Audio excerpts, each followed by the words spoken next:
சத்யாவில் சுதந்திர தின super offer. அனைத்து வீட்டு உபயோக பொருட்களும் மாபெரும் தள்ளுபடி விலையில் வாங்கிடுங்கள். தற்போதைய அண்மை செய்தி. ராமேஸ்வரம் மீனவர்கள் 9 பேரை இலங்கை ராணுவம் கைது செய்து சிறையில் அடைத்துள்ளது கண்டிக்கத்தக்கது என எதிர்க்கட்சித் தலைவர் உதயநிதி ஸ்டாலின் கண்டனம் தெரிவித்துள்ளார். அது தொடர்பான அண்மை செய்தியை தற்போது பார்த்து வருகிறோம். ராமேஸ்வரம் மீனவர்கள் 9 பேரை இலங்கை ராணுவம் கைது செய்து சிறையில் அடைத்துள்ளது கண்டிக்கத்தக்கது என எதிர்க்கட்சித் தலைவர் உதயநிதி ஸ்டாலின் கண்டனம் தெரிவித்துள்ளார். ஆட்சிக்கு முன் ஆட்சிக்கு பின் என ஒவ்வொரு விஷயத்திலும் இரட்டை வேடம் போடும் முதலமைச்சர் எனவும் உதயநிதி ஸ்டாலின் விமர்சித்துள்ளார். ஆட்சிக்கு முன் ஆட்சிக்கு பின் என இரட்டை வேடம் போடுவதாகவும் முதலமைச்சர் குறித்து உதயநிதி ஸ்டாலின் விமர்சித்துள்ளார். இது தொடர்பான கூடுதல் விவரங்களுடன் இணைகிறார் செய்தியாளர் ஜெயலானி. வணக்கம் ஜெயலானி. எதிர்க்கட்சித் தலைவர் உதயநிதி ஸ்டாலின் தனது கண்டனத்துல என்னெல்லாம் சொல்லியிருக்காரு? இது தொடர்பான முழு விவரங்கள் என்ன? வணக்கம் வினிதா.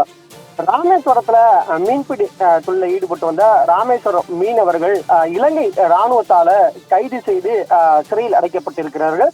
இதற்கு கண்டனம் தெரிவித்து எதிர்க்கட்சி தலைவர் உதயநிதி ஸ்டாலின் தற்போது எக்ஸ் வலைதள பக்கத்துல ஒரு பதிவை பதிவிட்டிருக்கிறார். குறிப்பாக அவர் பதிவிட்டிருக்கக்கூடிய இந்த பதிவுல தமிழகத்தைச் சேர்ந்த ராமேஸ்வரம் மீனவர்கள் 9 நபர்கள் இலங்கை ராணுவத்தால் கைது செய்யப்பட்டு சிறையில் அடைக்கப்பட்டிருப்பது கண்டனத்துக்குரியது என்பதாகும்.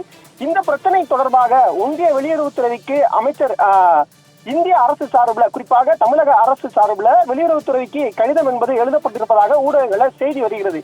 ஆனால் தற்போது தமிழக வெற்றிக் கழகம் ஆட்சி வருவதற்கு முன்பாக மீனவர்களுடைய பிரச்சனையில மானே தேனே பொன்மானே என கடிதம் எழுதினால் மட்டும் போதுமா, உணர்வுபூர்வமான நடவடிக்கை எடுக்க வேண்டாமா என்று ஆட்சிக்கு வருவதற்கு முன்பாக நம்மை பார்த்து சொன்னவர்கள் இப்போது கடமைக்கு கடிதம் மட்டும் எழுதுவது ஏன் என்ற கேள்வியை எழுப்பியிருக்கிறார்.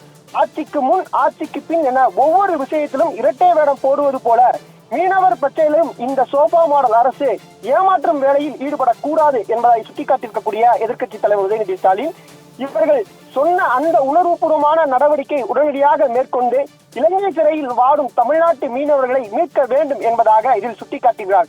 குறிப்பாக தமிழக வெற்றி கழகம் ஆட்சி பொறுப்பு ஏற்பதற்கு முன்பாக தேர்தல் காலகட்டங்களில் மீனவர்கள் சிறைபிடிப்பது தொடர்பாக பேசிய போது கடிதம் மட்டும் எழுதினால் இதற்கு தீர்வாகாது, உணர்வுபூர்வமான நடவடிக்கை எடுக்க வேண்டும் என்பதாக சுட்டிக்காட்டி பேசியுள்ளார். எனவே தற்போது ஆட்சி பொறுப்புக்கு ஏற்றதற்கு பிறகாக தற்போது தமிழக வெற்றி கழகத்துடைய அரசு இருக்கும் போது ராமேஸ்வரம் மீனவர்கள் 9 பேர் இலங்கை அரசால் கைது செய்யப்பட்டிருக்கிறார்கள். எனவே தற்போது ஆட்சிக்கு முன்பாக நீங்கள் உணர்வுபூர்வமான நடவடிக்கை எடுக்க வேண்டும் என்று சொன்னீர்களே, தற்போது நீங்கள் மட்டும் ஏன் கடிதம் மட்டும் எழுதுகிறீர்கள் என்பதாக சுட்டிக்காட்டியிருக்கக்கூடிய உதயநிதி ஸ்டாலின் நீங்கள் சொன்ன அந்த உணர்வுபூர்வமான நடவடிக்கை உடனடியாக எடுக்க வேண்டும் என்பதாக வலியுறுத்தியிருக்கிறார்.